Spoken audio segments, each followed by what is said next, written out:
I am in my cute little tiny haunted house in Pensacola, Florida, and we're coming to you from WBHM-DB in beautiful downtown Birmingham, Alabama. And this is our first live streaming view show, and so we have our technical difficulties. This is the first time you get to hear what I sound like online. This is Mark Fultz, the Fat Second, and I welcome you to Universal Truths. And I am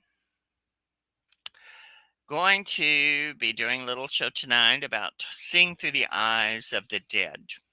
That is something that some psychics can do, not all psychics. I'm finding out a lot of them don't know how to. Shame on you. Um, but what we will do is I will talk to you about my personal experiences and things I've gone through. And I also tonight I have something very special, which is I have my most haunted post-mortem doll who has the essence of a child and a mother's love. So we will be exploring those avenues. And I'm very not tech savvy. So if we have anything that goes wrong, just bear with me. So, and for those that are just now coming in and seeing who I am is I'm Mark Fultz. Elliot Fultz, the Fat Psychic. I've been doing in public. I've been working with the public 44 years. I'm 62 years old, and right now I probably look like the crypt keeper. And uh, I was murdered 32 years ago. Actually, came back from it, and that actually helped my abilities, and people go, well, if you don't understand how that happens, we'll kind of cover that too as well. So I know Lori is out there listening, so if I have to recap something, don't worry. I'm not driving you crazy repeating stuff, even though I am old enough to be repeating things over and over. Sometimes I have to recap for me to make sure that everyone understands what I'm saying, what I'm talking about. And everything about a psychic, every psychic is different. We are a bunch of different kind of snowflakes, if you get it. Uh, each one is different and unique and beautiful, maybe, possibly, yeah. And then there's a few pond scums. There's sometimes, we live in a big pond or a little pond. Sometimes you're a little fish, sometimes you're a big fish, and there are uh mm, in the pond, sometimes you have beautiful fish, sometimes you have skanky fish, sometimes you have good pond scum, good algae, and then you have pond scum. And I've met a little bit of everybody. And so, what I'm going to talk to you about is through my skills, because not every psychic and medium work in the same way. And mine started, I was 18 and I joined a metaphysical group. And my training began when I was 18. And that was before the internet, if any of y'all can believe that. If you know, let me tell you what, I had a lot of fun before the internet. I've had more fun since the internet, but let me tell you what, it was good to be in a generation right before it. I was thinking yesterday, I remember where I was sitting, and I think the year was 96 or 97, probably 97. And these young people were talking about the internet highway. And I thought, what is the internet highway? Well, now we know. And, and it was still, computers were so expensive. They didn't have laptops like what we have now. And so the first computer, they look like TVs, except big 1960s TVs, almost. And they had a big square box you put them on. Excuse me, I got something in my eye. And you had to have a table or a desk, and you had the internet, the landline, and it would go. And so it was quite an experience. But before those days, in the old days, in the dark ages, we had to study. We had to go to libraries. We had to find books from all sorts of rare book sources and reprints. Thank goodness for reprints. But there would be catalogs. I remember I'd have a wish booklet, and there would be these wonderful metaphysical books that, like from Dover and other very obscure companies. I don't even know if Dover still exists, but if it did, it had everything, and it was marvelous. And I got wonderful books and things that, and then through elders and people from the belief system I was in at that time, because the 70s were just a little more different than here, because we really were just coming out of the hippie era. And the people I was with that were old hippies, old delusioned, disillusioned hippies who were mad at everything, because it all started off in love and peace and all that good stuff, and then it became, I'm gonna whack you in the head with a rock. So, but these hippies were still passing themselves off as happy hippies, and I grew up in the hippie era. So I had hippie vibes. I like the earth, I'm an earth-based person. And doesn't mean I'm dirty because I like the earth and the dirt. It means I'm an earth-based person. I believe we are all connected to the energy of the earth, the energy of the universe. The universe um uh, is like a large brain, and we're like little parts and pieces of organs, and we each have a function, and everything is connected to each other. And it's just a wonderful uh feeling. You feel like you're a part of something, because I've always felt, when I was young, I definitely did not feel part of anything. And I felt at home with the earth, and I felt at home with the ways that people of the old ways, and they call them the old ways for a good reason. And that's because the people in the old days, before the more modern religions came along, people, took care of themselves, healed people with herbs, with laying on of hands, of using their energy to help your energy to change things. We planted with the cycle of the moon. We listen to the wind. We listen to the earth. We listen to the animals, and we listen to each other. And we find a connection with every energy, because I'll explain. We all have the mechanisms that everything else has. Every animal, every mammal, has a third eye here.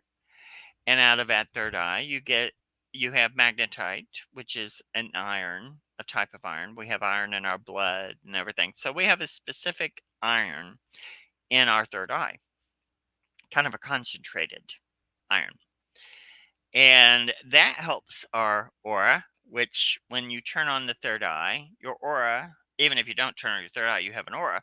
But when you turn on your third eye, you can access your aura. And your aura comes from here, goes around, and makes a sphere around you, which is really a CAT scan. And it shows, it looks at all of you. I mean, all of you in each chakra. We have energy chakra. Your spine is just like an electrical cord. And so each chakra is a different color.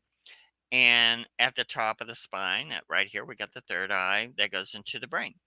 And it controls all of the functions. That's the seat of the soul for me. That's where the soul sits.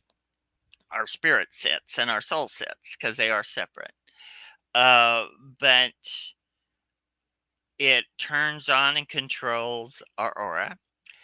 And out of that aura, you know, like all the other animals, like the whales hear sound through the magnetic waves, and bats hear through radar.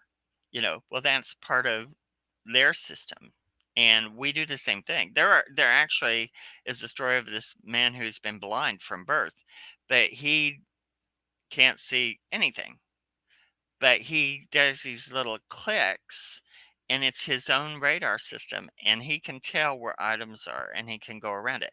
We have the same functions as other animals. We have the magnetite in the third eye, helps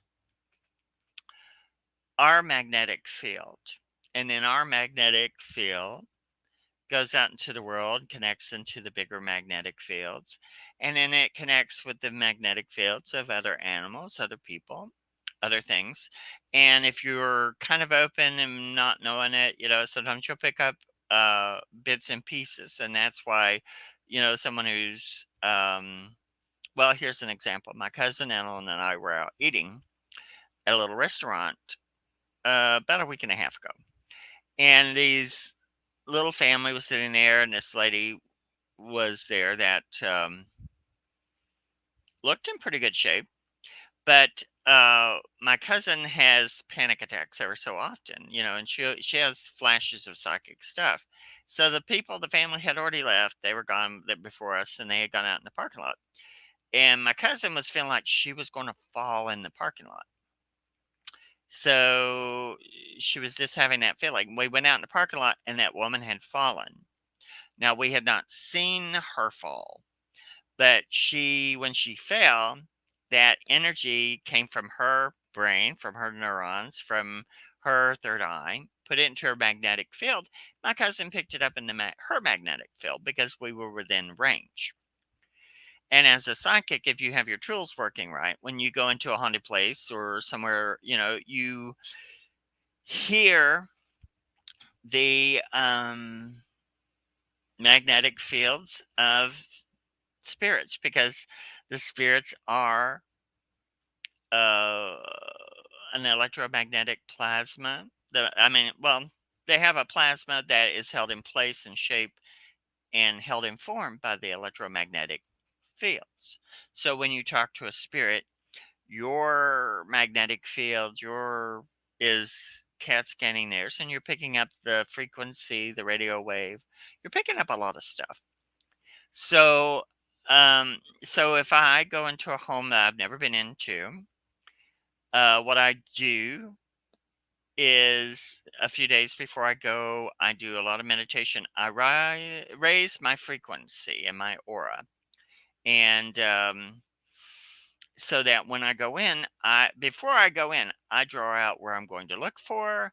I'm going to look at um, the places, the energy spots, the spirits would come in. I'm very good at remote viewing. So I look at the place before I ever see it. I draw out the layout of the house usually, or the spots I'm looking for. And then I go in, find the spot, assess that, look at what is around, see if I can connect to the spirits in the house. Not what everybody does, but that's what I do. But I work for several days. Sometimes if I know ahead of time, I'll do a week's worth of getting my frequency ready.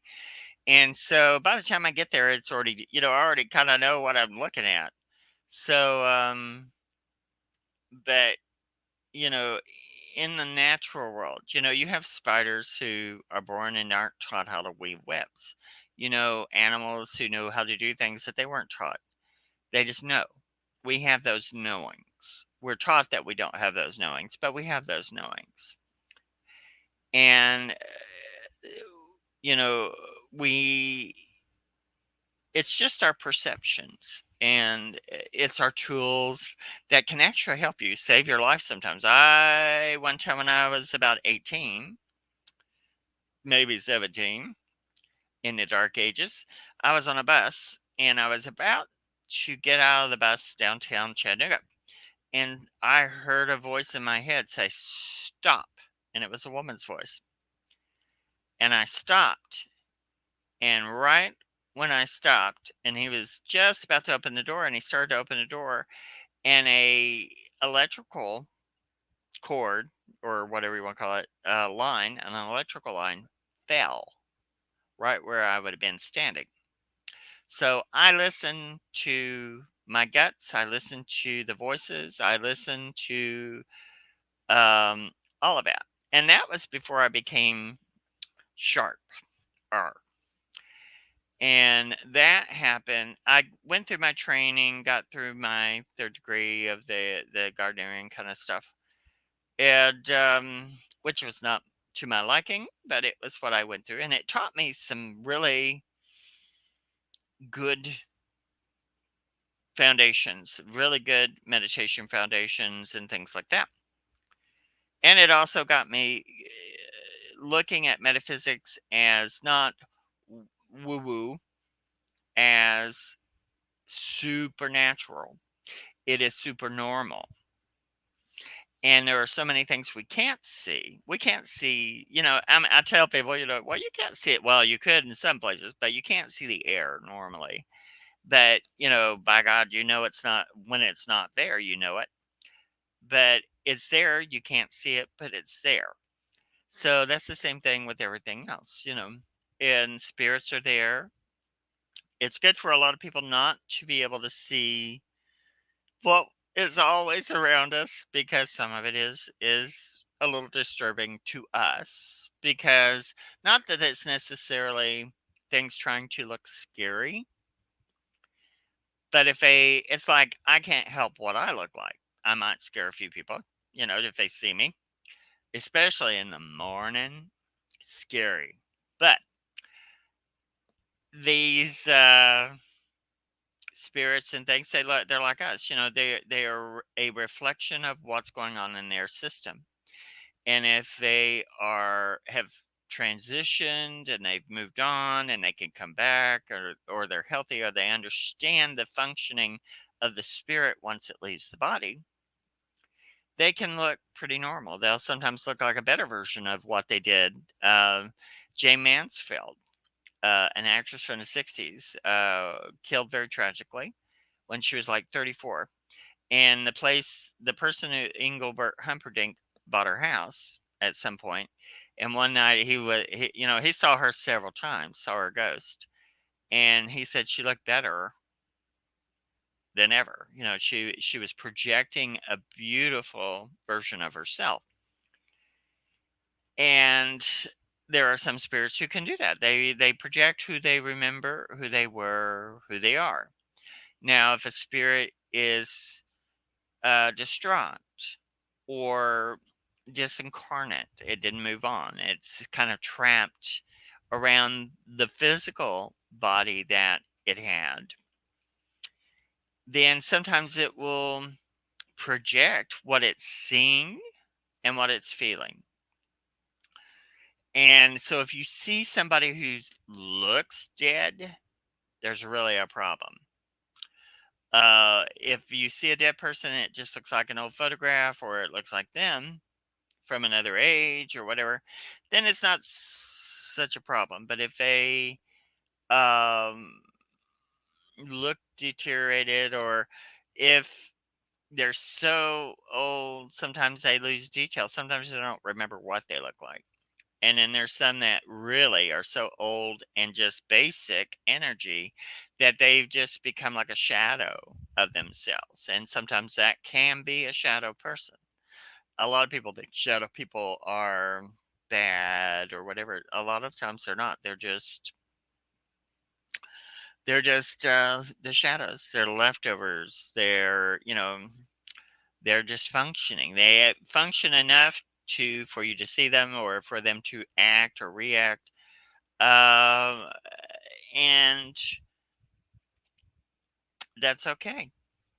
That if they can move on, if they want to move on, if you can get through to spirits, you can sometimes move those spirits on and all that. But if they're broken down to where they're not listening to you, or they can't listen to you, or they can't function, because a lot of spirits are like, if you've ever had to deal with anyone with dementia and stuff, they just can't.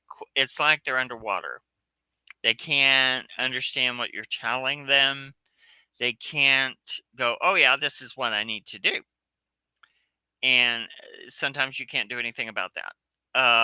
They have to come to their own consciousness and wake up and function. And sometimes there's so many things that can um, affect that. And because guess what? They're people. We're very simply complex. Sometimes we, as living people, can't get out of our own way. And the same thing goes for spirit. Sometimes they don't know what to do. Sometimes they can't listen. Sometimes they're scared and don't know what that is, what's going on. And so, as a psychic, what you're doing, you have to be kind of almost like a therapist. You go in and see, what's really going on with that spirit. Um, and being a psychic, I love to go ghost hunting. I love to go to a haunted thing. I love a good ghost story, and we all do. But then again, also because one part of my business that I have to, my ethics, is I have to go, all right, is this a spirit who's just having an issue? Maybe they don't know they're dead, or maybe they don't know what to do. Maybe they died in a traumatic thing and just so quick they don't want to go on or don't know to go on. Or are they just having like a nervous breakdown and you don't know what to do? So you have to talk to them, see if there's something you can do to help them. Now, of course, people don't want you coming in and getting rid of their ghost if they're making money off the ghost. But sometimes we also have to remember we can be tormenting spirits. There's one that I love to watch the shows, but the spirit that's in it, it's several times it said, "Leave me alone." And it's a shadow person. It's one of the most frightening looking little things you've ever seen. But really it runs. Every time they film it, it just runs. It zips across the room or it zips out something, and it's frightening looking. It's just so broken down that the ectoplasma looks like fabric. It looks like cheesecloth, gray or black cheesecloth. But it's several times it said, "Just leave me alone." And then, of course, thousands of people come and want to see it, and want to see that ghost, and it's not happy being a ghost or being a shadow person. And not every shadow person is a person. It can be like fractals, like sparks off of a flame. Like if there's been rituals done that people were doing, and little sparks that they didn't finish and close the energy, and the sparks jump off of it. Life and death situations. People putting their consciousness into something a little bit more than what they understand. We can put our own consciousness into other items, and that's called transferring of self. And actually, they've been doing experiments on that and have proven to a point that they can transfer. Someone can transfer their energy to from one part of the body into an inanimate object kind of thing. But um, because our energy is is electrical, but it also and magnetic, but it's also fluid. We have a lot of plasma. And if you, in particular, take an item and you put a lot of energy into it, and you put your hands on it, and you embrace it, and you're putting all your consciousness. You can put too much of your consciousness into it, and then that energy, you've given it a little bit of your thinking ability, and then it can think, and it can go, all right, I'm hungry, I need to eat. How am I going to eat? And then it will find a way to eat. And if it's a spirit that's in a house and it don't want to go, and it goes, well, if they see me walk across the hallway and it scares them, they put out thermal heat. Well, I absorb thermal heat. So if I do something else and it scares them, let me open this cabinet door and close it real hard. And then I can eat because it scares them. Let me walk around the room at night, scare them. Um, and then sometimes it's not even that complicated. They just get around you and they absorb some of your aura, some of your thermal heat that's coming off of you functioning daily. And a modern thing we have is most houses have central heat and air. Now, in my house, my tiny haunted house in Florida, we do not have central heat and air. This is what happens when you pow and your landlord pow. So we have air units or we use heating units, but uh, they don't like cold because they have, and we'll cover that in a case actually here in just a little bit. But they feel cold and heat very dramatically, just like you do, more so because they don't have skin to detect through. It's through the plasma. It's through the uh, the chloroplasts that are in the plasma, and our auras. I was telling someone I have a very odd thing I can do, which sounds very strange, but your aura is layers. Each aura color, every chakra color, is in your aura and it covers you completely. So if you have 7 colors of the chakras, you have 7 layers or ethereal forms, each one that color. So when you look at an aura, you see the gold on top, pretty much. So you'll see gold, a little bit of the other stuff sticking out, whatever's being more prominent right now, like learning or illness or just high energy or low energy. You'll see by the colors of the aura what's happening with the person. So, but the core, which is you, which is through your working through the body, um, you know, you've created your spirit self. So, see, like you see my skin, there's like a gummy bear version of me inside the skin that is kind of a greenish grayish color because it's the chloroplast, it's the ectoplasm and stuff. There's several different types of things with the ectoplasm. To me, when I was young, people would see ectoplasm as just white, and what it is, it has at one level. If you've ever peeled an orange, you'll see the white fiber in it. Some ectoplasm looks like that, but what I see a lot of, especially since I when I was going through the death process and coming back, you see a lot more of the greenish, yellowish green, phosphorescent color. So what that is, we have the chloroplast in our cells. You know, uh, like a plant. I've explained this a lot, so I know people like Lori and Kat. They've had to hear this a lot, but it's I have to recap it to make sure people who are new listening get it. The chloroplasts are kind of like an algae green. It functions off of algae, green. Plants use chloroplasts to use heat and light to make food. So we don't use it a lot in our skin form, our skinwalker form, but when you are a spirit, then you use that chloroplast. So because I can pull my layers of my aura out away from my body and look, like you're pulling a t-shirt, looking down, and I can see the main form. And my main color, it's kind of drab and grayish green. It's like at the bottom of a dark pond. It's like the organs under the skin.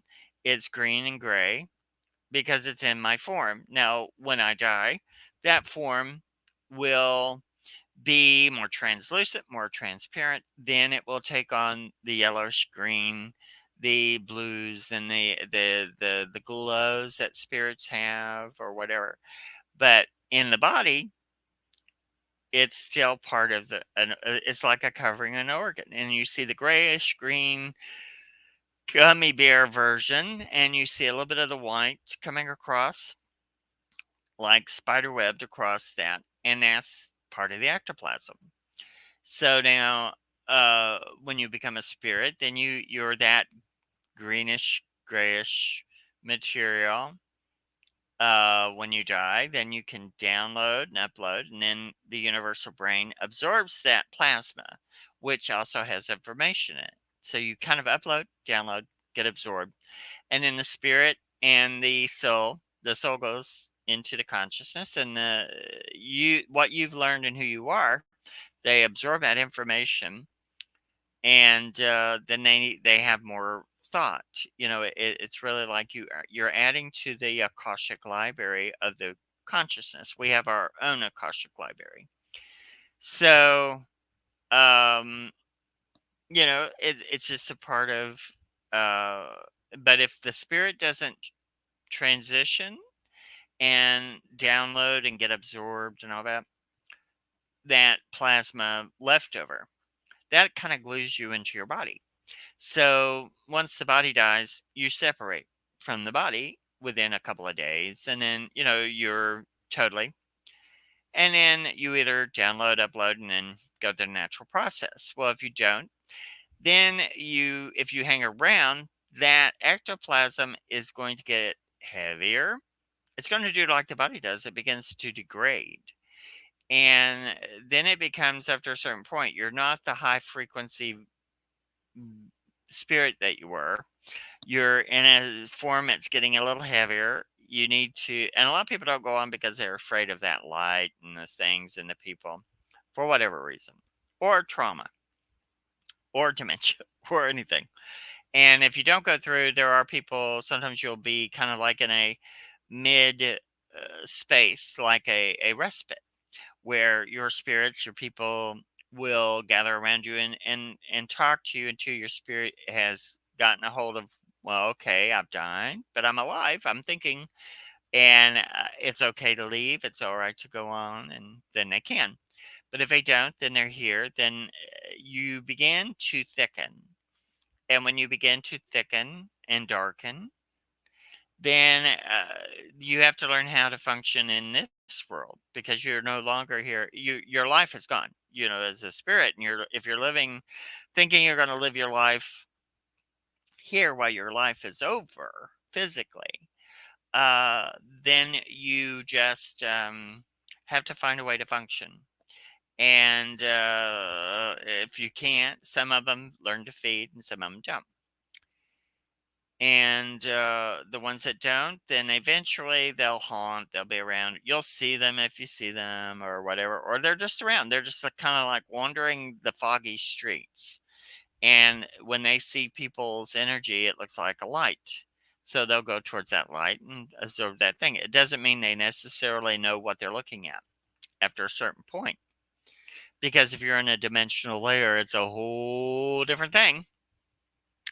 Because a dimensional layer, we have our layers between us. I've talked before about, they're kind of like hallways, and they're made by the earth shooting out energy from the poles, and the energy shoots out and surrounds the Earth, but it does it in bands and layers, and it gets stretched, and ever so often the material stretches 2 times a year, and when it does, it gets thin, it parts because it's not really like fluid in a way. It is. It's plasma ish, maybe part dark matter, but it is vibrating material. So if it's like vibrating rice or vibrating threads or whatever, and when it parts or stretches and it parts, then the spirits can come through or communicate, which is what happens May 1st and November 1st. But when it begins to loosen up and go back, then the walls of the dimension close. So when it closes, then it gets thicker. Like after November 1st, it begins to get cold. So the plasma and the walls get a little thicker and you see less of the spirits. So it's you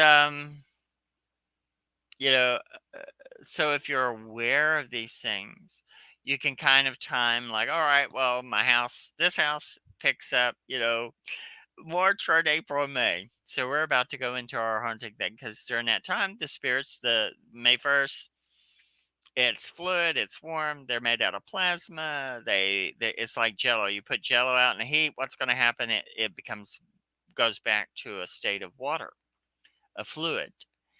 And if you put it in a freezer, it gels back up. So in May 1st, April 1st, all that, the jello the plasma melts, they're fluid, they can do more. You see more ghosts, you see more stuff, and it goes until October, November, and then it begins to get cold. Some of them hibernate if they're around. Some of it, they go back into wherever they found to be in a state of hibernation until it gets warmer, or now because of central heat and air, sometimes they can function all year round because they can stay warm. And so so if you have a ghost, you can kind of start writing down. You can make a chart and write down, when do you see them, what part of the year are they more active, what, da da da da, that kind of thing. And then you can start to see, well, are they being affected by the weather? Are they being affected by remodeling? Because when you're remodeling and you're pulling old plaster down, or you're pulling old wallpaper down, and the years of living in between, when somebody did the wall or someone put the paper up, the energy that they put on it, it's like a fingerprint. We leave fingerprints and energy all over everything we touch and do. And say, like, they lived and there was a lot of drama going on, and it's a layer of energy all over everything, and then they paper over that paper, which already has layers of energy, and then years and years paint, and time.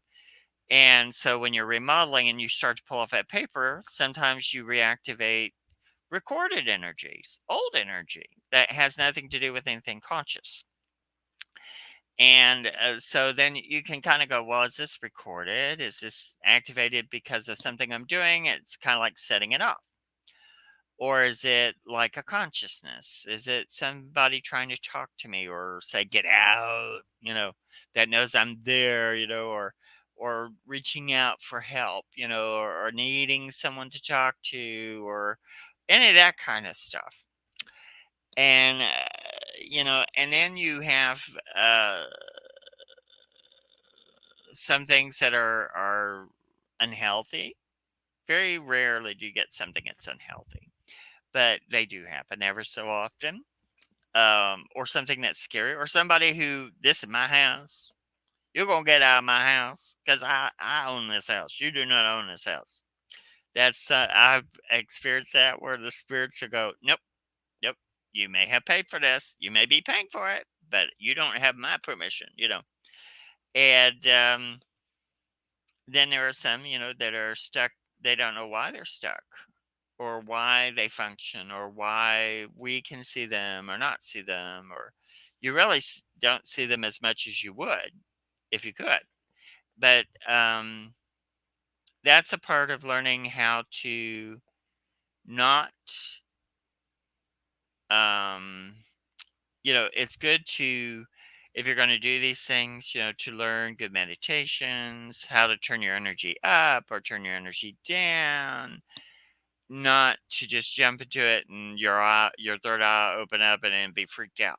I know people who think they know it all and then they're doing these things and they start to freak out when they are taking, they're right now a big thing like the 60s. People are going into a thing of taking mushrooms and drugs to have a psychic experience. Well, you're not learning the process.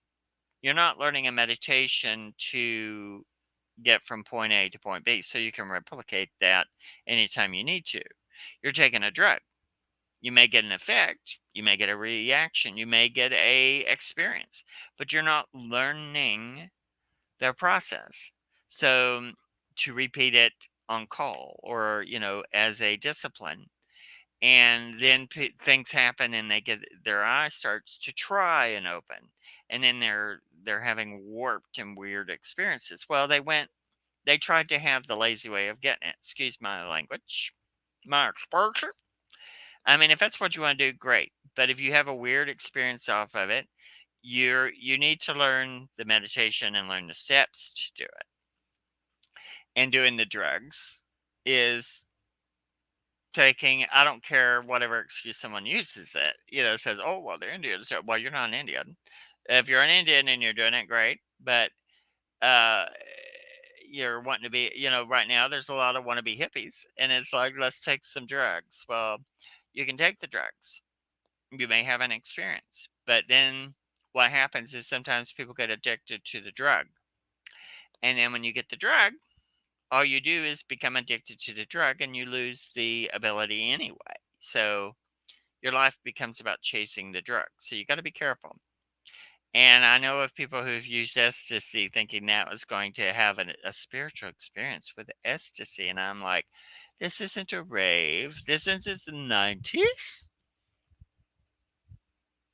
Learn how to do it the right way, my dears. And if you have an experience, some people learn, some people don't. But I'm all about learn a good meditation. Pardon me. And what I am going to do, I'll put my money where my mouth is. I mean, I'm going to be putting some Patreon meditations on Patreon and basic meditations, um, kind of like medium meditations in between, a little bit more, because it's better to start off at the ground level, do meditations, then move to a little bit higher, then, and then I will do Akashic Library meditations, which will take you into your subconscious. Not every meditation takes you to your subconscious. You can get into alpha pretty easily if you're equipped and know how to do it. And but when you go to delta, when you go a little deeper here, um what happens is I teach a thing how to do a construct to where you can see how you're getting into your brain. Your brain is a library, it's a recording, it's a computer. And the universe, really, our internet kind of replicates what the brain does and what the universe does. And, as a psychic, you put information out, it magnetizes what you're looking for, and it can bring that information to you. Well, that's the way internet is. You type in, well, eBay takes you to eBay. So, same thing.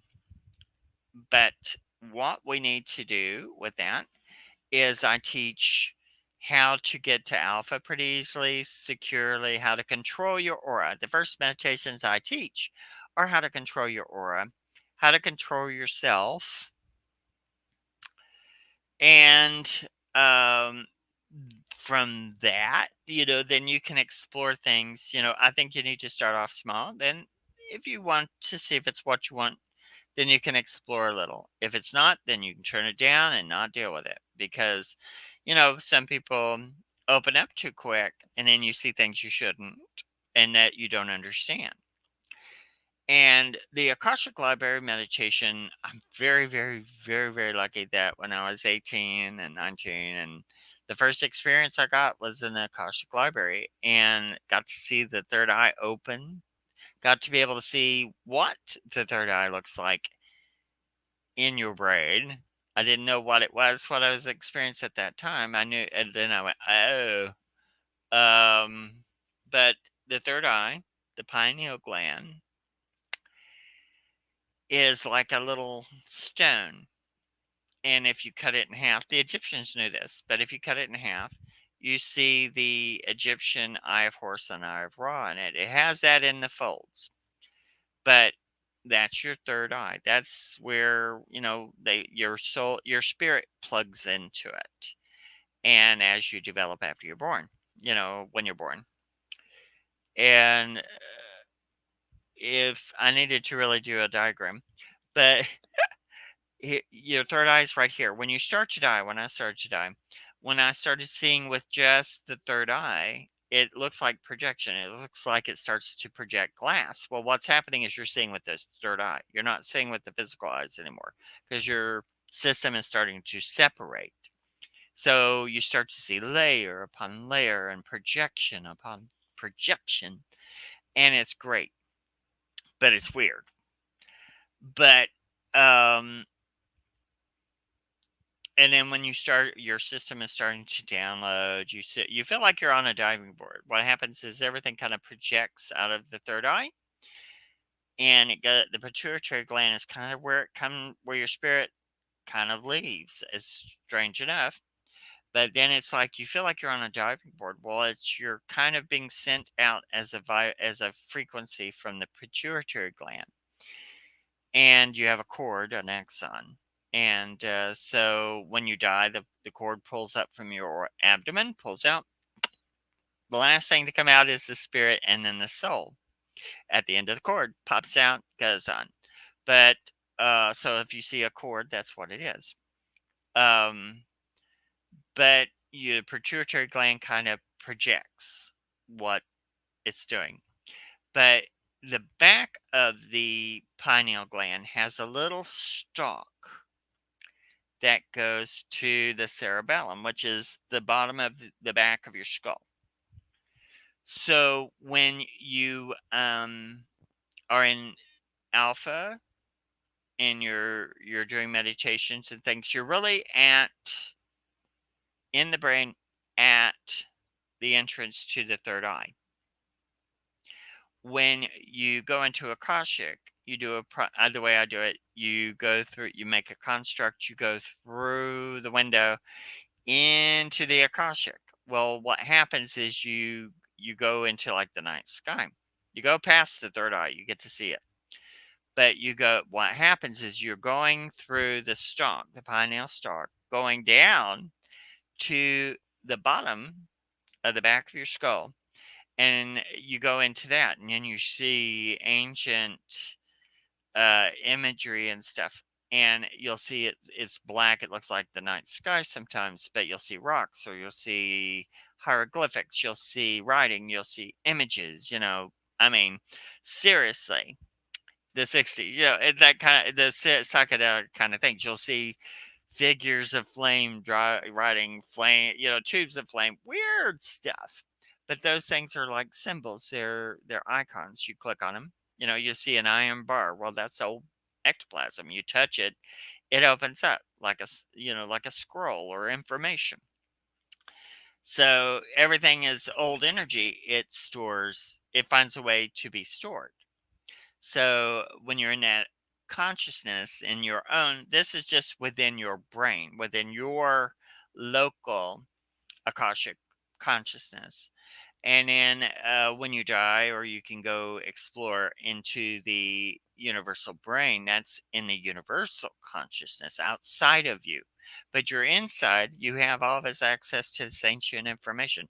And when you're looking around, the walls, which are black, that's the inside of your skull. But you're looking at it and seeing it as sky or wall or material. When you go to the furthest edges of it, it does have a boundary kind of, but it's all your library inside your information, and you can find all the ancient stuff, and you can connect through that to the universal consciousness without having to die. But when you die, you go into the universal consciousness because you go through a tunnel. When you start to see the tunnel, that's a big dendrite, which is part of a neuron. And you go through the neuron. You leave your body through the third eye. Then you see that tunnel. You go up that tunnel, and then you go into the big brain. And all these people that are there, the spirits, they call you and they get you going and they get you over there.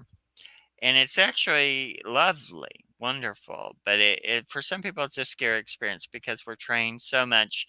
I actually even know Christians who go, that light is evil. It's the devil's light. It's like, no, it's the light of the consciousness, the light of the neurons of the bigger universal brain. It's just, religions have their own sets of stuff and they make rules about stuff and they want you to be in their country club. And I think they don't understand we're all part of the same material. So when you die, there's a process. You go to it and then you magnetize to where you go. So there may be a Baptist brain out there. I mean, a sphere of you go to the Baptists or the Catholics or wherever. You go to wherever your people are or your consciousness is.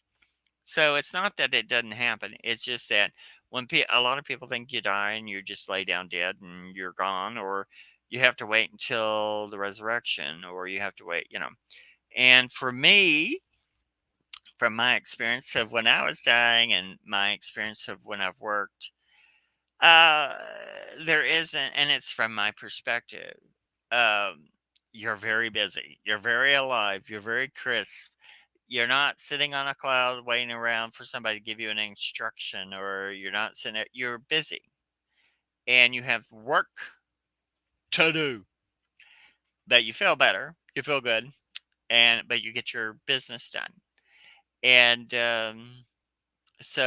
but I do know people who think that light that you see when you're dying, that's the devil's light. No, it's not the devil's light. Yeah, sorry. Uh, and if you believe that, that's fine. You can believe that. But in my thing, I haven't had that problem. There have been people who've done things that were devilish, but I haven't seen that. A lot. I don't know any spirits that have gone to hell. Um, Life is a lot harder than death. So people are afraid of death, but I've known some that have committed suicide because they were more afraid of life than they were death. And that's another thing, people who die, suicide, I don't believe that you're punished. I mean, there are religions that say, you're going to be punished because they want to keep you going and coming there, and they don't, and they think that'll keep you from killing yourself. It may have a warped intent to keep people from doing it, but it doesn't stop people from doing it. And sometimes people do it because of the chemicals in the body. It has nothing to do with the spirit. It can be all sorts of things, and depression and things. And then the spirit, when it's on the other side, did it learn its lesson? If it learned its lesson, it doesn't have to worry with it. If it I didn't make it because of this, then it can figure out if it needs what it needs to do. And I'm a thorough believer in reincarnation because I'm a reincarnated person. And that's my belief. And, you come into this life because I remember being told what I was supposed to do and what I was going into. Um, they were a little ahead of it. They said, "You'll be happy." I'm happy now at 62. I'm very happy. But it took a while. But I was coming in to a very hard life, and and there was a reason why I had to be reincarnated and go through everything I've gone through. And let me tell you what, I've learned my lesson. that I need to do in this life. And if I don't want to do that, I'll be a guide or something. I will help people. I will be a tour guide. I will say the exits are to the left and the rear, you know, but I don't want to come back doing this, if I had to, but I don't, my karma and stuff that I had to get through because I came as a reincarnated baby of two babies that were not wanted. And one of them died naturally, the other one was killed. And I know exactly how that happened. Um, and then when I was born, I was the spirits that didn't get to be have their life. So I got to come in this life, and I had the when I tell people I was murdered, people go, "Oh," they feel bad, and I'm like, "Oh my goodness," it was what had to happen for me to become me. Yes, it's hard, Yes, I have problems. Yes, I have physical problems. Yes, I have scoliosis. Yes, I was born with Marfan, so I was already delicate. But yes, I have a crippled up back. Maybe I have this and that and the other. But oh my gosh, I had to go through it. I had to go through it. And what I've gained from it, nobody could have given me that. I couldn't have trained to do this. I couldn't have trained to be who I am. I am me. And it wasn't a bad thing. It had, and when we're talking about dead people, that was 32 years ago. All of my very close friends from that era that helped me during my court problem, because what I had after I lived and the people who killed me, and I was expected to die. They were arrested. The feds got involved because they thought I had been murdered and I was dying. I was murdered. I did die, and came back, but they were arrested on attempted first degree murder. And so when I got out and lived, and the doctors were totally shocked, but then I had to go through a court stuff, and I found out a lot about justice, and not there is no justice because the DA office said, "What do you want?" And I said, I want justice," and they said, "Well, there is no justice. Um, the system doesn't work that way. There is no justice." And I said, "Well, I'm going to do what I can with what I did." And I had to grow a spine of iron. And I took those people and I went head on with them. The people who were with me were my witnesses. They were cowards. They dropped out and didn't do what was right because they were in it for something else, thinking I was going to be rich, And it's like, I'm sorry to tell you, sometimes the things you do that are right don't always have a monetary cash reward. And actually, one of the people the youngest one who's attacked, he waited until the other two had attacked first. His father was offering me $30,000. $30,000. Now here's a person to let it go, to drop it, And I went, no. And then later on, I found out it didn't matter because it was the feds were involved. So the way that it was, it wouldn't have mattered if they offered me 200,000, 100, a million. I wouldn't have taken it. But I was so glad that I was able to say no to $30,000. You were talking to a person who was eating uh, off of $5 a week. That wasn't easy. I was doing a lot of things. I was living hand to hoof. I was living on the street. So I learned the justice system didn't work, but I made it work for me as far as I could. Because they really were on the sides of the criminals in a lot of ways. They don't act like it, but they were. Because they make more money from the criminals. The criminals will come up with the money for lawyers. They will come up and they will pay. And so each one of them had to spend about $30,000 a piece to defend themselves and lost. And but I just gained so much from the experience. But the people who were with me, that were helping me, that were being strong for me, all of them are dead. I look around, it's like it's like, all of these people, you feel like you're just swimming in the ocean with other people. And you turn around, boom, one's gone. Boom, one's gone. Even the judge is dead. That he died just a couple of years after I did. And he was young and good looking, handsome, dead. The two people who were helping me the most, dead. One of them murdered, one of them in a separate thing. One of them died from cancer. Uh, the one of the people who was with me, they're dead. They were much younger than I was.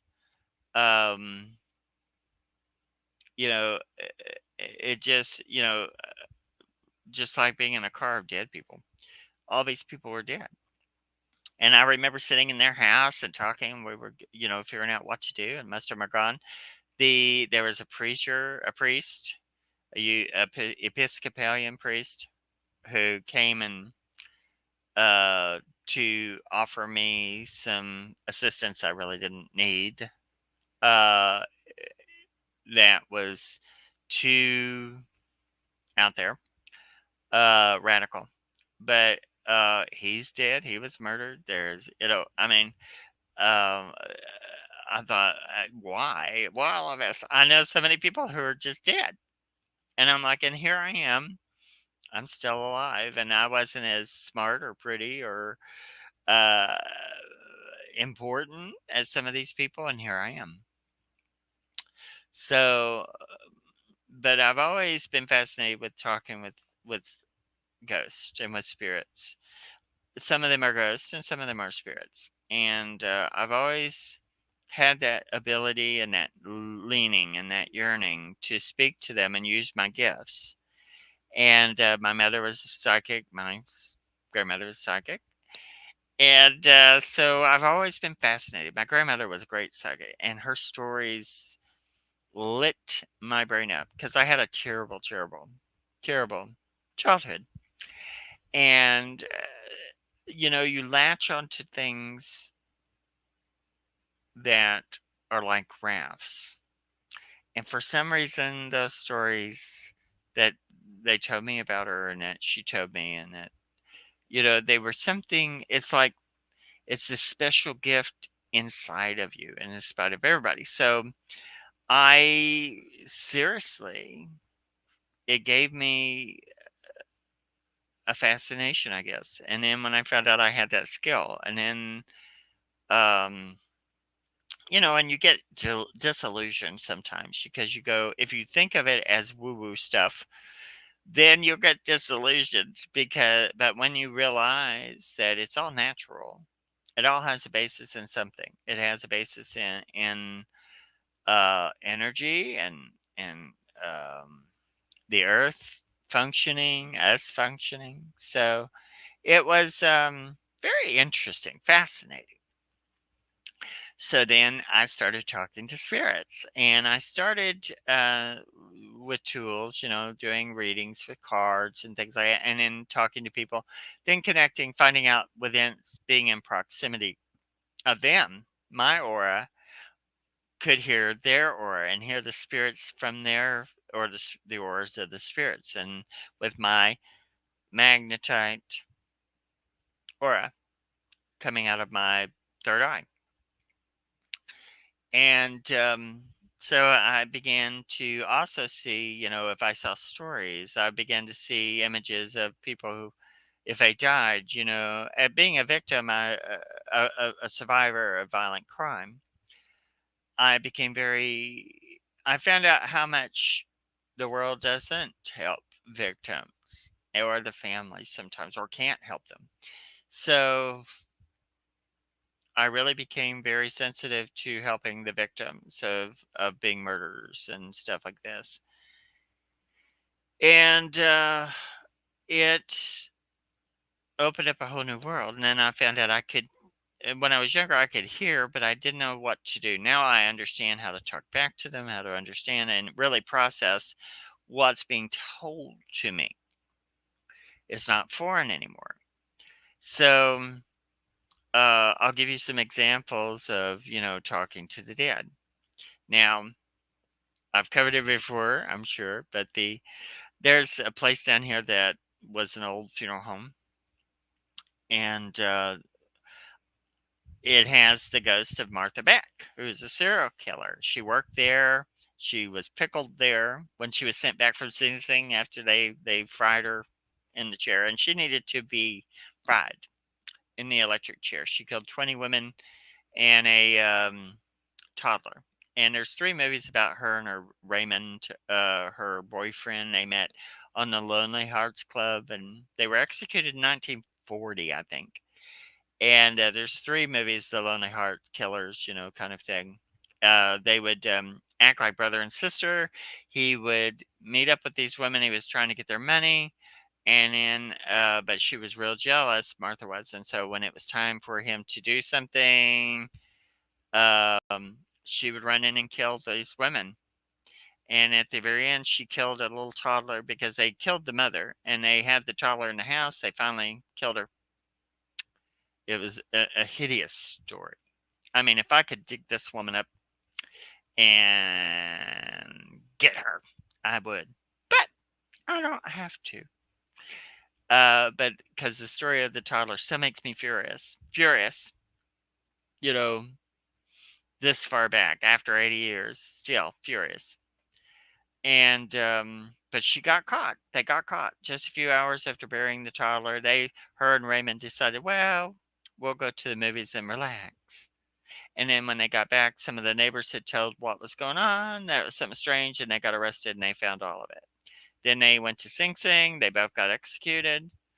And she was from around here, a few blocks, really. Used to work about a half a mile from here. And she was in, then when they sent her back from Sing Sing, she was buried quietly, secretly in a cemetery here. I actually know where she's buried. But I went to the funeral home to investigate her, and I contacted her. I have her on recording somewhere going, no.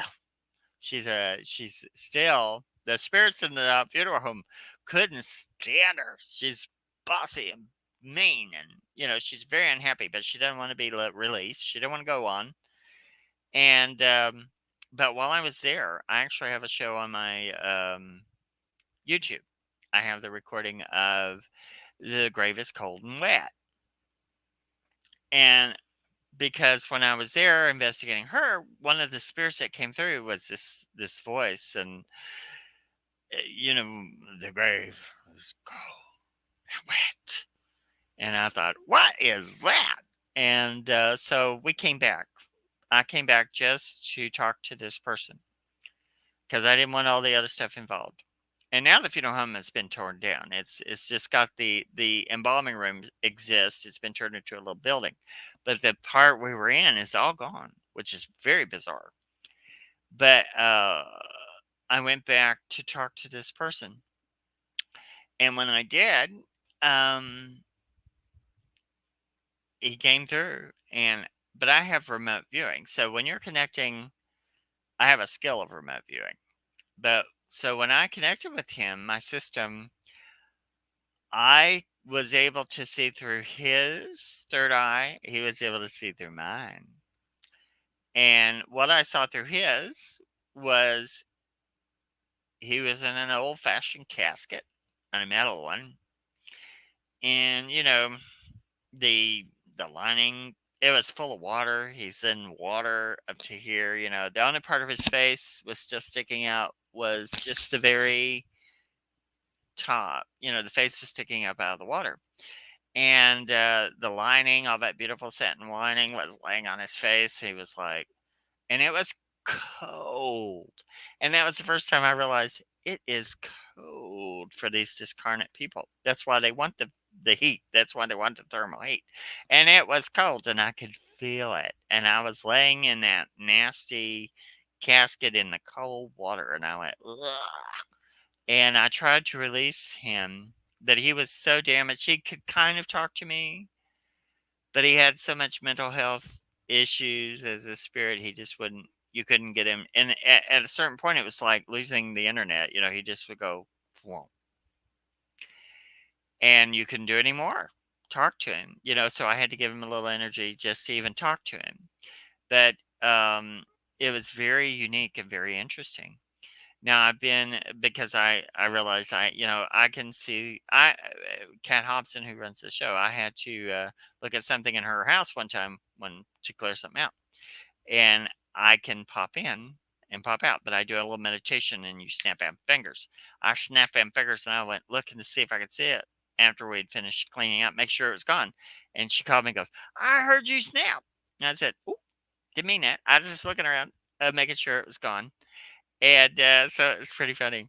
But I can remote view, I can project, astro project at will.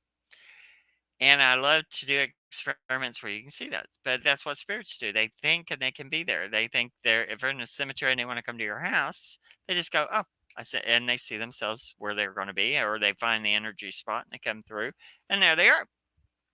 Now I'm going to show you, but I was looking through a dead person's third eye, through their mechanism, which is a weird thing because sometimes psychics just see the spirit, but they can't get into the shell of the spirit. I have a Teflon coating of energy in my field and in my energy system that I've created that you don't get infected, or you can't, it keeps the spirit from being able to get into your system. But I know how to access the energy to see what they're doing. Now, I'm going to show you a consciousness. Now, this is a very unique item. This is Elizabeth, we call her Lizzie Brown. She is a postmortem doll.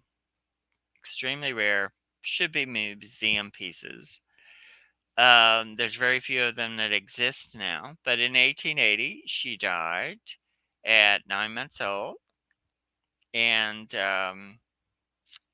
she is what the funeral homes would do, because the Victorians were big about mourning and giving you tools to deal with your mourning, whether it was jewelry. You'd have jewelry made from their hair, or paintings, or portraits, and lockets, and things like that. Actually, in the 1700s, people would wear the hair. They would braid the hair of people who had died and make little switches and put in their hair, and wear the hair of the dead person to keep them close to them, because that was what people did sometimes.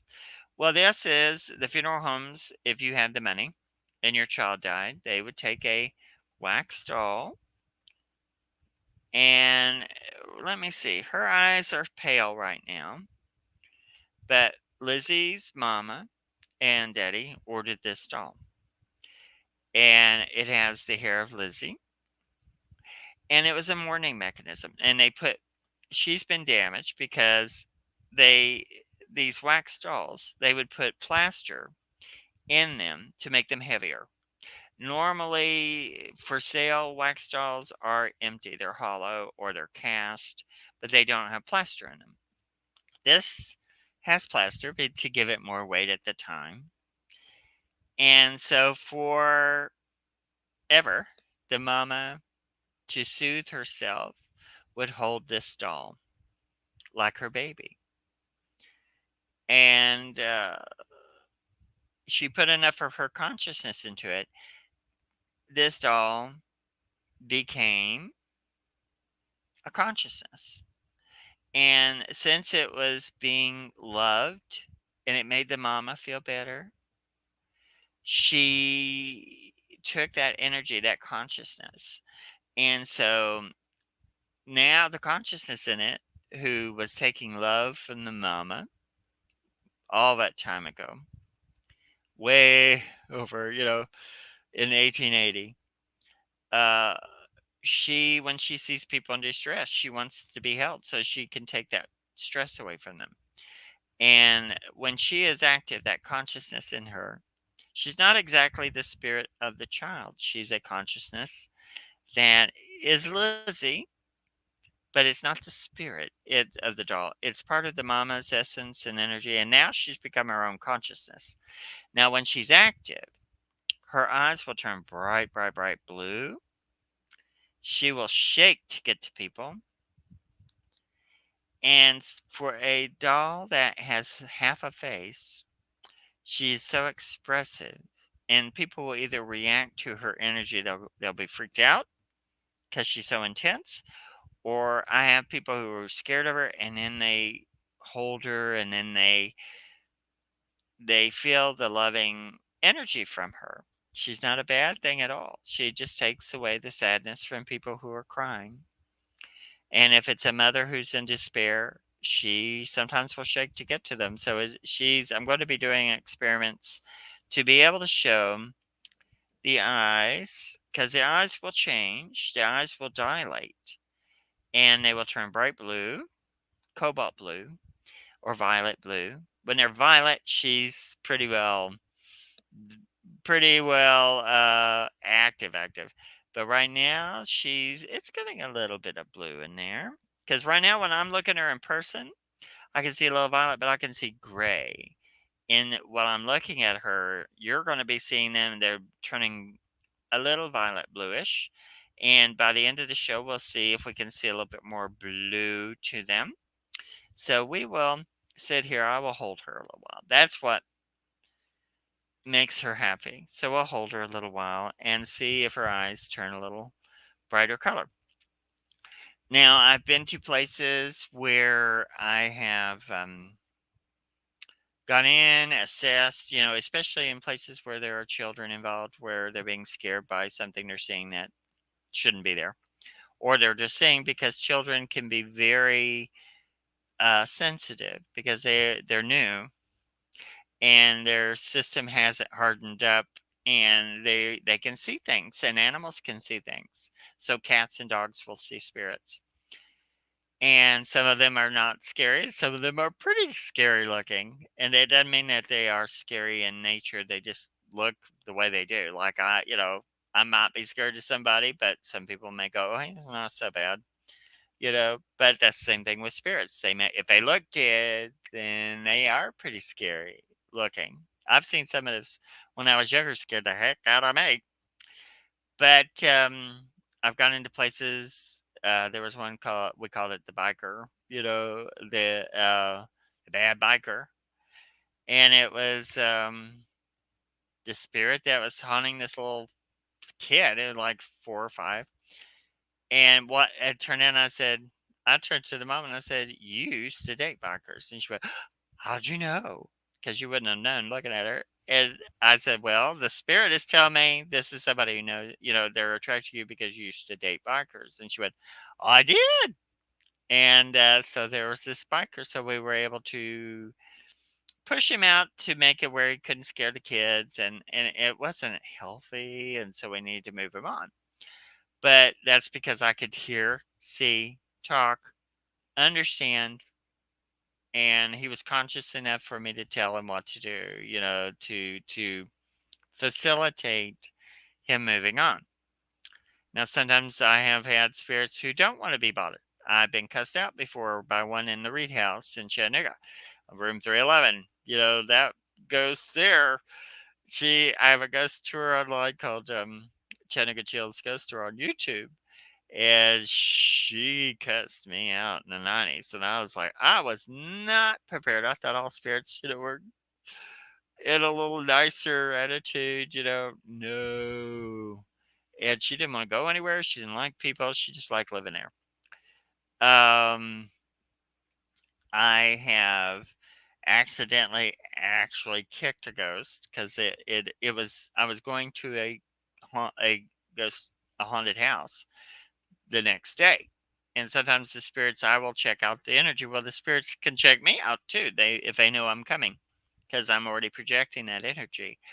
And I woke up, and here was this really deformed, damaged spirit standing at my foot of my bed, holding a, of all things, a disc because it was looking at my DVDs. And out of shock, I accidentally kicked it, and I felt it, and it was like a skeleton with just this skin hanging over it. It didn't have anything in between the skin, but it was the ectoplasm that had deteriorated. The person had been killed dramatically, and so they were still holding on to the damage. But when I kicked it, it was cold, clammy, and uh just like a glove with a bone in it, kind of thing, and it flapped. And when I did, it shocked it and it shocked me, and it disappeared. And then the next day when I went and talked to the spirit, I found out it was a child who had gotten killed on the railroad close by where those people lived in Fort Payne, Alabama.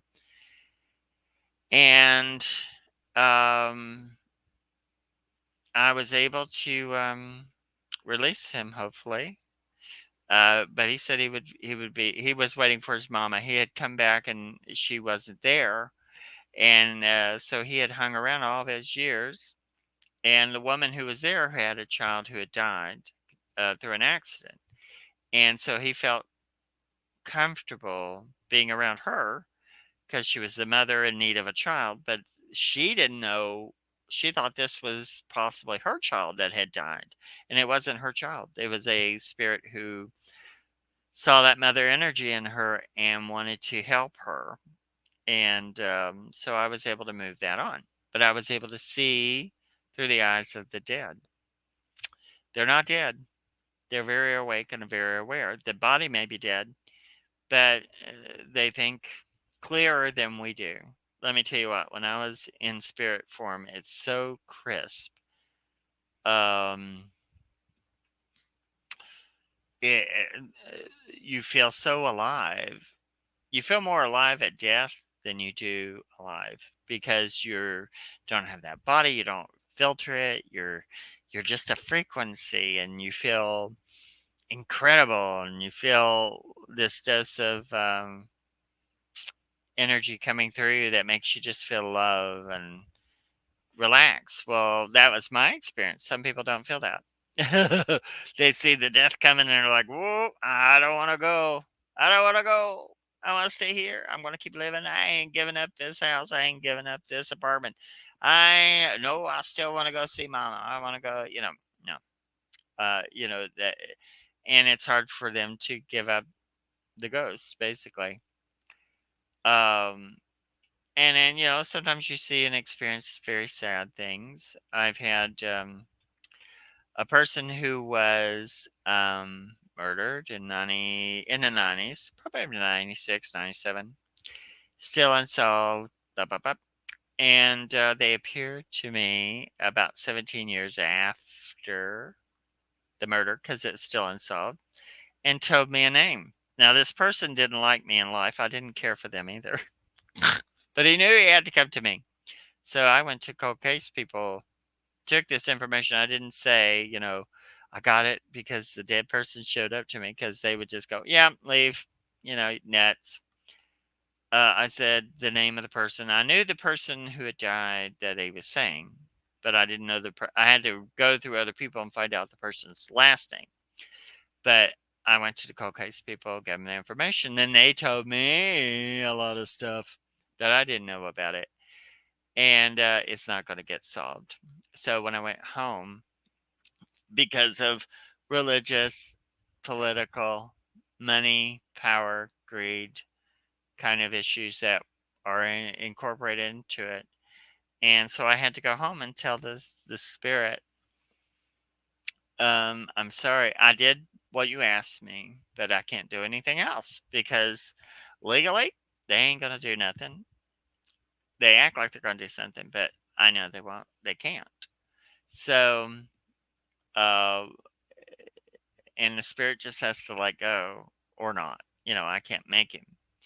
But I think I was his last chance, and I did it. I did it. But you could tell he didn't like talking to me because we had, he just didn't like me.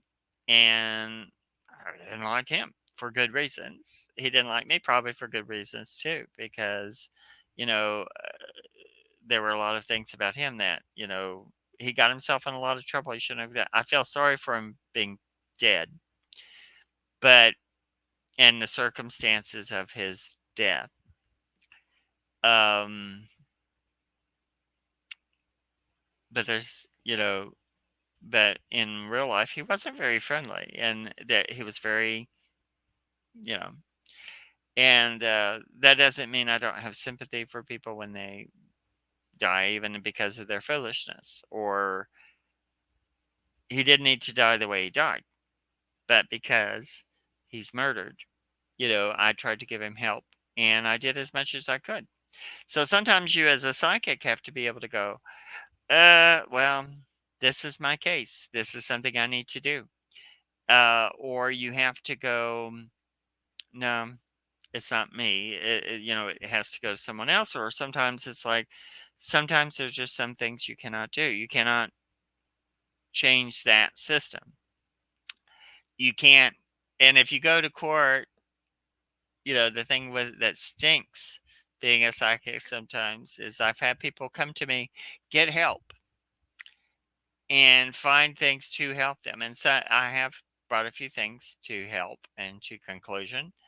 But if you use a psychic, it's not admissible in court. And then you also get a lot of people who think they're psychic who are out there doing it, and they don't have the metaphysical skills, they don't have the discipline to help.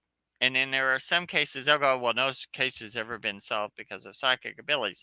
There are cases of people who've done miraculous things, very rare ones, miraculous, but they still don't want to give credit to them because they look at this as wookie woo instead of um, this is human natural. We have this natural sense. We have the natural magnetic field. The spirit of the person who just died is now an electrical orb, a sphere of energy, and at the core of it is their metaphysical third eye in the center of that core. Because sometimes if you can see the orb, you'll see sometimes the eyes and stuff in it. It's the third eye is in the center of that orb. So you as a psychic use your energy to scan it, and at some point, maybe in the future, we can find devices to make it where we can trace that trail from the person who's been killed, download that information, pick up that information, because it's out there. Whatever you've done, what anyone's done, it's in your brain, it's in their brain, whoever's seen it, whoever's experienced it. Well, that's out there. It's not gone away. And when the person is dead, that is in the consciousness. So it's a actual trail. And psychics sometimes pick up elements of that trail. And if and even the person that's alive, you can go to their trail, follow the trail, look into their brain. I had to tell this story before, but we'll do it since this is the first time you get to see me in person talking. Uh, this woman missing her child. Child wasn't dead. They thought she was dead. I said, she's just hiding. So I reached into her electrical field, put my message into her third eye, and said, call your mother. And 6 days later, she called her mother. And now they have lunch every week. And she'd been in hiding. They thought she was dead. And so you can use your skills to reach the living, not just the dead. Not just the dead. You can project and uh, reach them, find out information about them.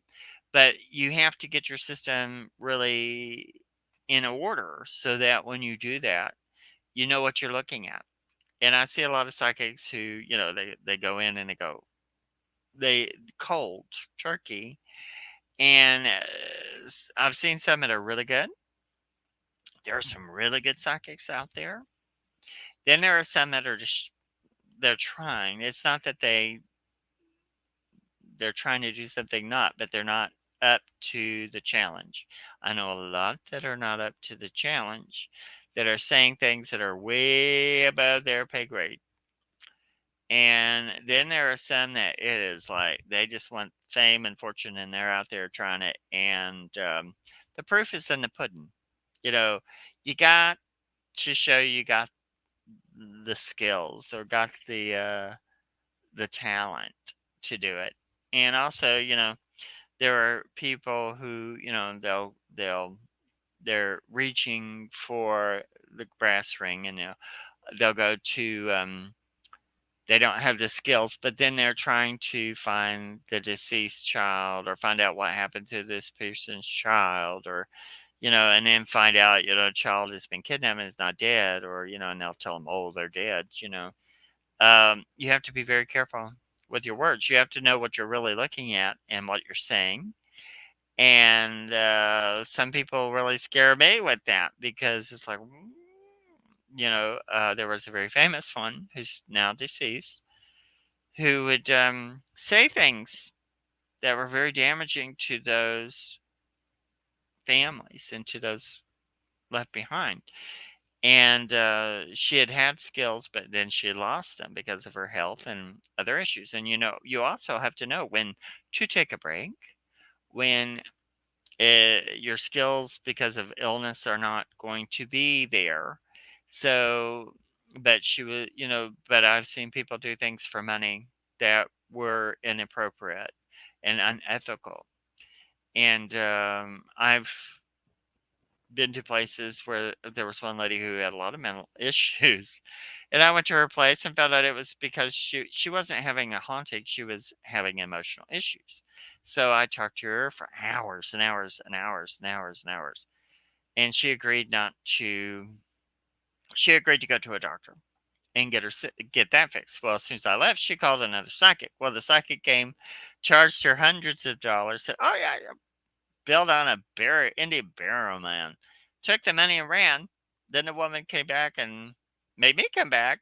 And I was like, no. And why are you doing that? You were supposed to go to a doctor. Well, she never went to a doctor and she never took care of her his mental health issues. And now she's in a facility somewhere. But she even herself said, well, these people just took my money. Why did they do that and tell me that? And I said, well, and I didn't take any money from her. I said, "This is not the ghost. This is you're hearing something, but it's not. You're hearing other things, but you're not. You're experiencing something. Your experience is real." But she had what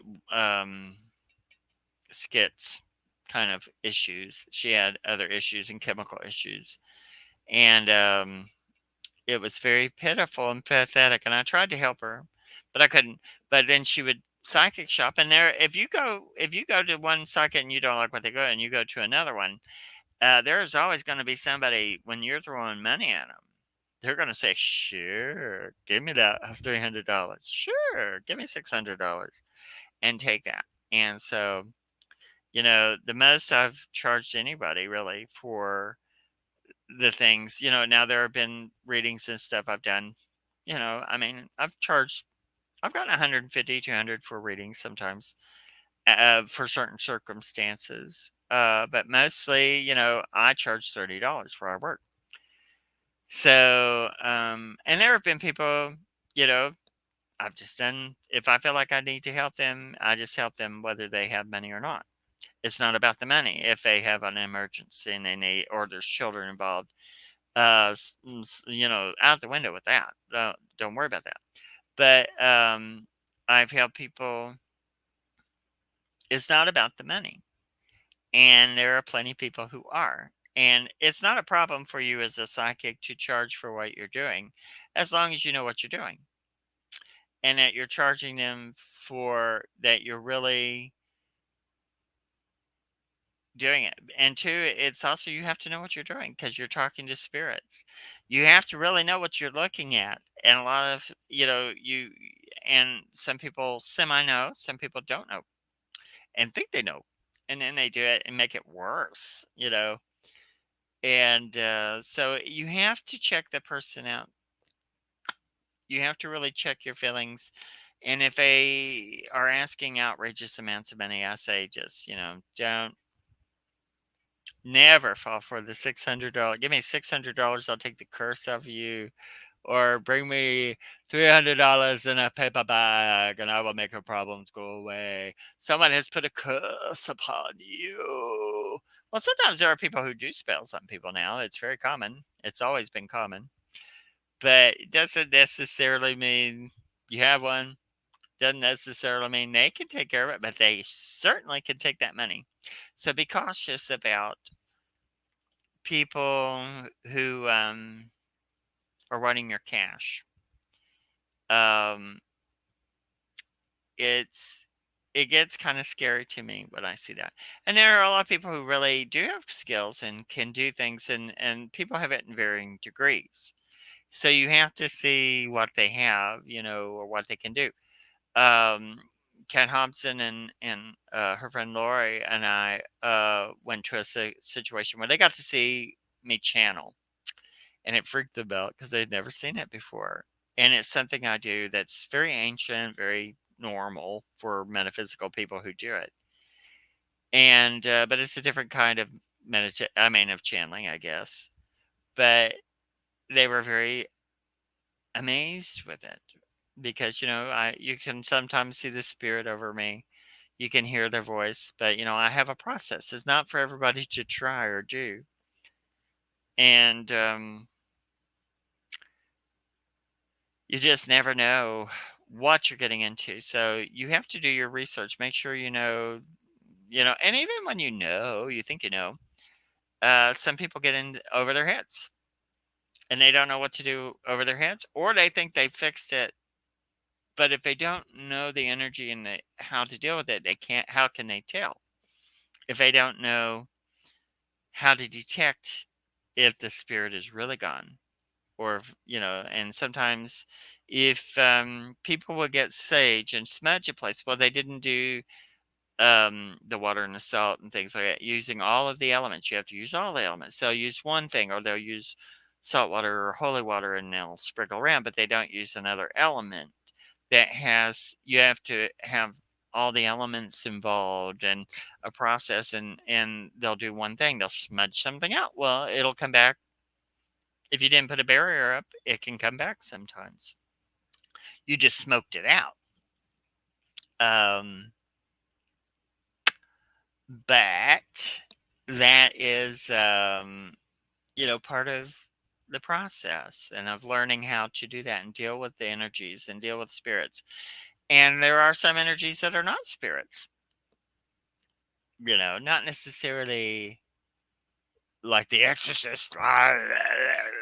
You know, there are energies that are not necessarily spirits. They can be consciousness, they can be elemental, they can be things like that have gotten consciousness from something else.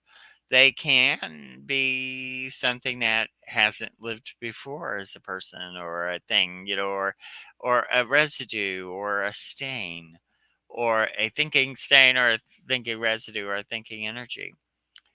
Or it can be something, people, everything. I've seen people go, it opened a cabinet, it's a demon. It's like, no, no, no, no. There are very few demons experiences, and I have experienced those, and very rarely. I think in my life, I'm 62, so let me think. One, two. I think I've seen about 3 experiences that I would say demonic. In one of them, this place, well, 4, excuse me. But this one place, back in the 90s, this person had called in a bishop, and they made it mad, and I came in and I cleaned it because it was energy. I dealt with it as energy, and so you have to know that it what it is if it really is something like that. But a lot of people just go, "Well, it's your demon," or they'll go in and antagonize the spirits, and that always irritates me. That they're being mean to the spirits, or then they're pissing them off, and then wondering, well, then the spirit's going, "Well, you want to see a demon? You're gonna get one." And that's the difference than it being a real. To me, the demon thing is a whole different energy, and comes from another source that comes from our past, and they have an axe to grind, and we they have a right to have an axe to grind sometimes because we destroyed them in their physical form, and they had a mixture of other DNA from other people that um, gives them a different element to them. So they are rare. But there are energies and spirits that are pretty darn scary, that are pretty darn dangerous to us, and sometimes people, I can't ever say that, oh, you know, you can't be killed by a spirit. Well, I don't know. I've seen some things where I would say it's rare, but there have been some, and I would say probably have very rare. There are people who've killed themselves trying to get away from spirits, which is more practical. Yeah, you're trying to room from it, and you run into the road, and you get it, or that kind of, or have a heart attack, But then there are people who seriously, um, I've seen things. Now, some of the energy out there is spooky, scary. Something that um, we if you really could see what's around us sometimes, you would lose your mind. But think about how many millions of people, trillions of people have died. There's so many leftovers and wandering spirits and people who died, and just wandering around like street people. And that's why I say, don't be careful with, when you do Ouija boards and stuff. That's like taking the door off the hinges. They go, is someone out there? And that's you're putting your light out there, and there's a spirit going by who just, like us, kind of wandering on the street, the dimensional street, sees that light, goes right through, and didn't need to be back in this life. And there you are. You know, you got to be careful. You got to be conscious. You got to know how to do what you're doing. This isn't play. Now, for me, have I had exciting moments? Yes. Oh, I've had a lot of excitement. I've had, when I was younger, I really got the crap scared out of me quite a few times. And there were people who were hoping that I would get bit. I think they really resented the fact that I was so fascinated with all these things, or thought I was a little ghoul. And, but I was fascinated with it. And I have been scared before when I was young, and I had to really get over being afraid. And there are people who are not who are doing these things, and my friend Teal and I talk about this. We know people who I'm big and bad, and they get in a place and get scared and run off, and leave will knock you over and leave you sitting. So just because they are, um, that's another thing with psychics, and you know, uh, metaphysical and ghost hunters. Ghost hunters are not always, really attuned. I've gone on ghost hunts with people and things like that. Been in ghost groups and seen ghost groups. See a lot of ghost groups. And there are some that they just will go in and cause trouble, and sometimes they go in and do work. And but wherever you go, you need to be polite to the spirit, be ethical. And I've seen people do horrible things to try and get a reaction out of a spirit and cause a lot of damage, then walk off and leave it traumatized and leave the family traumatized or leave the building traumatized. And I have an issue with that. I think that's very, we kind of have to have ethics for spiritual work. Yes, you need to get a reaction and a recording for your ghost show or your YouTube show or your viral TikTok, or you're just trying to get scared or scare somebody or be cruel, to a spirit to because you're being a bully. Then wonder why bad things happen to you. I've seen some people who karma was pretty bad pretty quick. Pardon me. And I've seen some pretty interesting experiences from people being mean to or cruel to ghosts or to people or to spirits. Excuse me. This is what happens after 2 hours of talking. But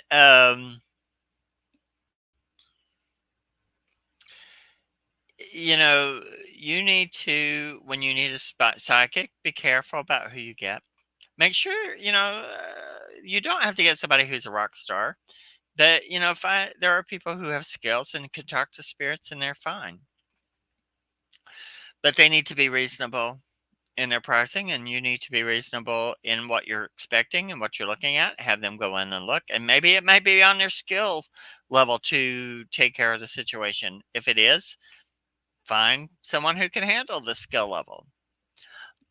If you are out for entertainment and doing this, remember sometimes these spirits are they're up for it sometimes, and then there are spirits that they're a damaged, hurt person, or they're someone who's left.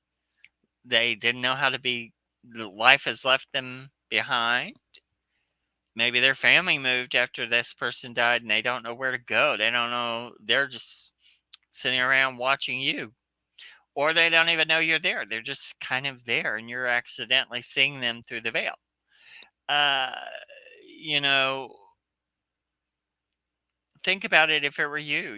If you had head damage, and if anyone's ever had been hit in the head hard and have a good concussion, because I've had about 5 or 6 concussions in my life. Um, sometimes you can be a little stunned. They're stunned, or they have that. When I say dementia, some of them almost have dementia. They don't know. They can see, but they can't put the thoughts together. I have a friend who's known me 20 years, and they had a stroke, uh, a small stroke, any other day. They called. They need me to come and take care of something at the hospital, but they couldn't remember my name. They called me and go, I had my number, knew who I was. They just went, I can't remember your first name. And then after, an hour later, they were able to remember my name. But they were having that fog, that confusion. And so that's why it's very important when you die that you go through the process, you see the light, you see the people, do what it's natural. It happens with people. I suggest go with it. Go into the light. Go to those people. If it's not your time, it won't happen. You won't process. If it's your time, those are people who are there to help you, and they will help you get to the point where you need to go. And because I know next time I die, the next time it comes, oh yeah, you know, I don't want to suffer. I'm like anyone. I don't like pain, but I'm not scared of death. It doesn't mean I want to leave in particular, but I want to have, um, if I can stay, I stay. If it's time for me to go, you go. You don't have a choice. I mean, when I was dying the first time, uh, you know, I I had accepted it was time for me to die. I mean, my family was ready for me to die. They'd already said their goodbyes and left, the ones that were going to say goodbye. And the doctor was convinced, everybody was convinced. They put me in a room to die. The people who were with me probably did die after I left. And I wasn't being fed. I was done. I was starving, but I was done. And then I had those experiences, and it was, they put it on hold. And then when I didn't die, and the doctors were very shocked that I didn't die. When I came back, um, you know, I was kind of ready to go at that point. I thought, well, I had to accept the inevitable, and I thought that was the inevitable, and didn't happen. And I came back. I had no control over it. So, but the next time I would know the process. Now I'm not going to be afraid of the process. Uh, and when I start to feel that oxytocin coming in and feeling the love and seeing the people calling my name, honey, you're going to have to run fast to catch this old hippie. Because I'm just going to run right into it. Because I've got so many friends that are over there. I got good friends here, but I also have good friends over there. And so I already know it's okay, you know. Um, and it's just death is the part of life. But and it will take care of itself.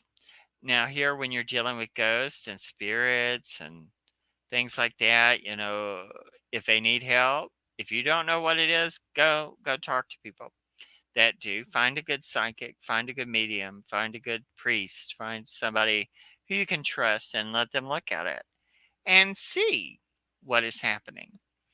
And if everything is not a demon just because they don't know what it is.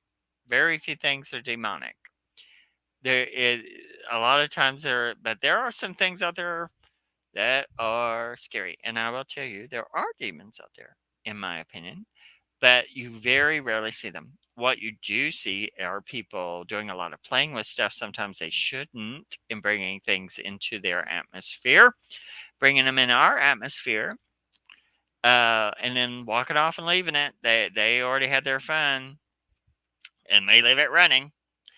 Been that, seen that. There was a place in Chattanooga I watched for 40 years because it empty house because it was so these people who were killing their own members, and they had a circle in this house. They had this old summer house, and when the leader died, the rest of the group were left, and that circle still continued to work, and it had a kind of a watcher set up to protect the circle. Well, the circle was open and it was still working. And so for 40 years, they boarded it up because when you go in, you'd see murders, reenactments, you'd see ghosts and spirits and these weird things, and it was very ill stuff. And it still functioned, and it creeped out from that house to the neighboring house. I remember this little girl, Lissa, and when she was a little girl, she lived near it, and that house, and it started haunting their house, and they would hear babies crying in the wall, and she didn't hear. She said her mother and dad moved pretty close and didn't tell her until they were gone, but the mother was hearing babies crying in the wall because it was trying to scare them to get the energy, but it would creep out from that house, and they finally tore that house down after 40, 45 years. And now it's got like a religious church or some kind of place on it, which is probably what it needed because it was pretty rotten. But I would go and see it just to make sure and watch it and keep an eye on it because it was dangerous. And I thought it was malignant. And when they scraped it away, I think it scraped away because all of it after a while was pretty well embedded into the people had levitated a stone into the living room, and they used that, and they were killing their own people, killing other people, and so it was really dark, dark, dark, dark magic. And so eventually it became scraped away and went, and I think, and that took it away because it didn't get to feed for years, but it was really a scary thing. Now I'm going to show you. I've been holding my little doll, my little Lizzie. Her eyes are a little bluer. We'll try and get her in the light where you can see her. But she's got a kindness. A lot of people would look at her if you only saw her from this way up. And some people would still be scared of her, but she's actually very sweet, very kind. But she's a consciousness. She's a kindness. And her eyes, uh, her pupils are a little bigger. Usually they can dilate, go very tiny in her eyes, but her eyes are a little darker. But I haven't jacked up her energy, But if I have someone hold her, I'm going to do some filming and have a mother hold her, and she gets real excited being held by women who have motherly energy. So then I'll be able to show you that kind of um experience, But she's actually a good experience, and there are people who see a haunted doll, freak out, think they're scary, do be mean things to them. I've seen people that have taken dolls that had consciousness in them and burned the doll, and that wasn't good to that spirit in there, that energy, that consciousness. So we have to look at spirits not just as ghosts. We have to look at them as we would other people.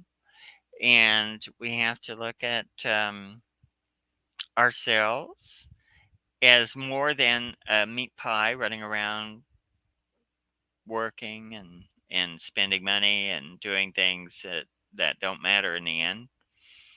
uh, we have to look at ourselves as more than that, and we are spirits having a human experience and souls. We're creating our soul is in there, and our spirit is becoming, and we are learning, and we have to enjoy the human experience, but we also have to look at we're going to be spirits a lot longer than we are living people.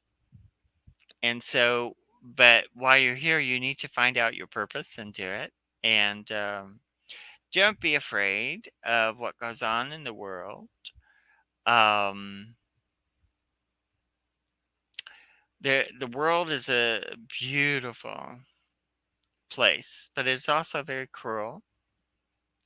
At the same time, it can be the worst place, the worst thing, the worst elements, and then there's incredible beauty and love and just experiences of life. There have been so many things that have happened to me that I just can't, it's all been worth it. There are days that, yeah, I'd like to hang it up. Sometimes you just go, well, that's special. Sometimes I'm very tired. I'm very broken down sometimes, my physical self, or things are happening that are very sad or brutal. And then you go, well, it's a great life. It's a great world out there, and I have the chance to do something a lot of people don't do, which is live, and to do something with my life and to help people. And if I don't get what I think done, at least if I accomplish something, if I help someone, then it makes it all right. It makes it all worthwhile. Um, and I think everyone has a story to share. Everyone has something to share. When people say, shut up, we don't want to hear it. If your story can help someone, share it. And if you have people in your life that are draining you, figure it out. It's your if this is your life, you have to live it. And when it's time to die, you have to be willing to go, okay, that was it, that's done, that's now next, and move on. It's someone else's turn. and you have to make room for the next person. And your time is up on the stage. This is it. This your play is over. Time to move on. But for some people, the play never ends. And but don't be fooled by people. Don't be fooled by anyone that doesn't have skills or talents. Make sure do your background checks or do you know check the people out that you're going to do. If you're an investigator, whatever, be ethical. Don't be cruel. Remember, what if that were your mother or your aunt or your father's spirit? Would you want someone talking to it like you're talking to it? You know, be aware. Or if it's a child spirit, be aware. Be a kind person if you can. I know it's entertainment and there's an entertainment value, but be a human being at the core of it. Don't be cruel. And if you are learning to do your skills, do it. I can tell you 100%, it's worth it every time for me. It's been worth it, but make a skill out of it. Work. Become a technician. Become an energy technician. Besides just being a psychic, and help people. Help yourself. Now, we're coming to the end of the show, and I want to thank everyone for coming and talking to me, listen to me talk, excuse me. And this is the first visual we've had, so hopefully I didn't scare too many people. And now on Friday and Saturday, well, usually Fridays, but Saturday and Sunday, I have a store in Milton at the Pea Ridge Flea Market in Space 29. And on Saturdays, I'm there until 4, and from like 11 till 4, and Sunday from about the same thing, from about 11 to 4. Um, and if you check my Facebook, you can Mark Elliott Fultz, if you will. Yes, you can contact me if you want to find out my numbers. I have the store there in Space 29, Gypsy Moon. And you can call me if you need to get help or assistance or come get a reading. I do readings for $30. And I have some things. I have sage and candles and things I sell. um, and come down and visit if you want to. And pretty soon I'll be doing a cooking show, so you're gonna be seeing more of this old face showing up scaring you.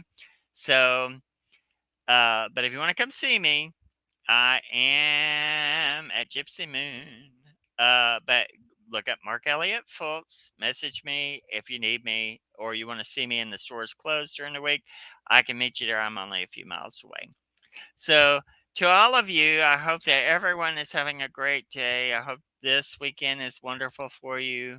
Get out and enjoy the beautiful life you have. And, but tonight the show is over. So, to all of you out there in the dark, good night. Good night.